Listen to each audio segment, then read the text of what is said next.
പഴയകാലത്ത് ഗുരുകുലങ്ങൾ വനത്തിലും നദീതടങ്ങളിലുമാണ് സ്ഥിതി ചെയ്തിരുന്നത്.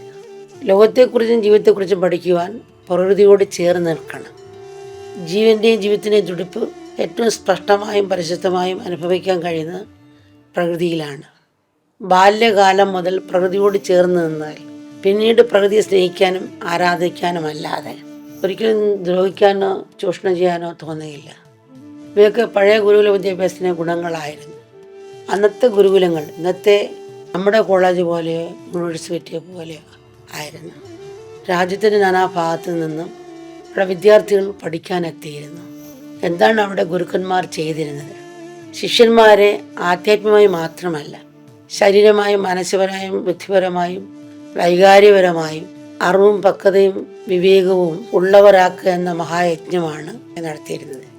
ശിഷ്യന്മാരെ വിറക് ശേഖരിക്കുവാൻ വനത്തിലേക്ക് അയക്കുകയും കൃഷി ചെയ്യാനും കൃഷിസ്ഥലങ്ങൾ നോക്കാനും പശുക്കളെ മേയ്ക്കാനും പാചകം ചെയ്യാനും ഏൽപ്പിക്കുകയും ഗുരുവിനും ഗുരുവത്തിക്കും വേണ്ട ശുശ്രൂഷ ചെയ്യാൻ പറയുകയും പരിസരം വൃത്തിയാക്കാനും തൂക്കാനും വാരാനും എന്ന് വേണ്ട ശിഷ്യന്മാരെ കൊണ്ട് എല്ലാ ജോലികളും ചെയ്യിക്കും. ഇതിനിടയിലാണ് ശാസ്ത്രപഠനം നടത്തിയിരുന്നത്. പക്ഷെ ഇതൊന്നും ഗുരുവിന് വേണ്ടിയായിരുന്നില്ല. ഗുരു നിസ്വാർത്ഥനും ത്യാഗിയുമായിരുന്നു. അവർ ശിഷ്യന്മാർക്ക് അതിശ്രേഷ്ഠമായ മാതൃകയായി വർത്തിച്ചു. എന്തിനാണ് അവർ ബാഹ്യമായ കർമ്മങ്ങൾ ശിഷ്യന്മാരെ കൊണ്ട് ചെയ്യിച്ചിരുന്നത്? ഗുരുകുല വിദ്യാഭ്യാസം കഴിഞ്ഞ് ഗൃഹസ്ഥാശ്രമം സ്വീകരിക്കുന്ന ശിഷ്യന്മാരുണ്ടാവും. അവർ എല്ലാ രംഗങ്ങളിലും മികച്ചവരാകണം. എന്നാൽ അവരുടെ കർമ്മങ്ങളിൽ ധർമ്മനിഷ്ഠയും നിസ്വാർത്ഥതയും ജീവകാരുണ്യവും ഉണ്ടാകണം. ബ്രഹ്മചര്യം കഴിഞ്ഞ് സന്യാസം സ്വീകരിക്കുന്ന ശിഷ്യന്മാർക്ക് ശ്രദ്ധാഭക്തികളും വിനയശീലവും ഉണ്ടാകണം. അതിലൂടെ അവർ ഈശ്വര സാക്ഷാത്കാര പദവിയിലെത്തണം.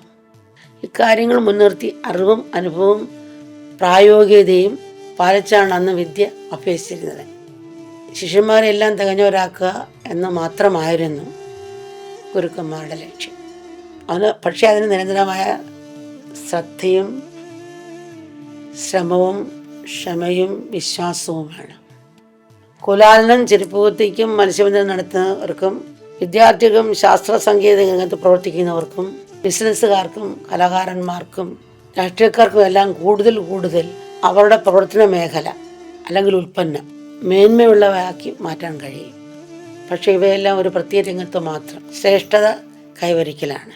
അതേസമയം യഥാർത്ഥ ഗുരു എന്താണ് ചെയ്യുന്നത്? ശിഷ്യനെ ഏറ്റവും ശ്രേഷ്ഠമായ എല്ലാ അറിവിൻ്റെയും ആധാരമായ ആത്മജ്ഞാനത്തിലെത്തിക്കുന്നു. യഥാർത്ഥ ഒരു മഹത്വം ബൃഹത്വമായ ഒരു കണ്ണാടി പോലെയാണ്. വിവേകബോധത്തോടെ അതിൽ നോക്കുന്ന ശിഷ്യന് തൻ്റെ ദുർബലതകളും മനോമാലിന്യങ്ങളും നമുക്ക് കാണാനും തിരിച്ചറിയാനും സാധിക്കും.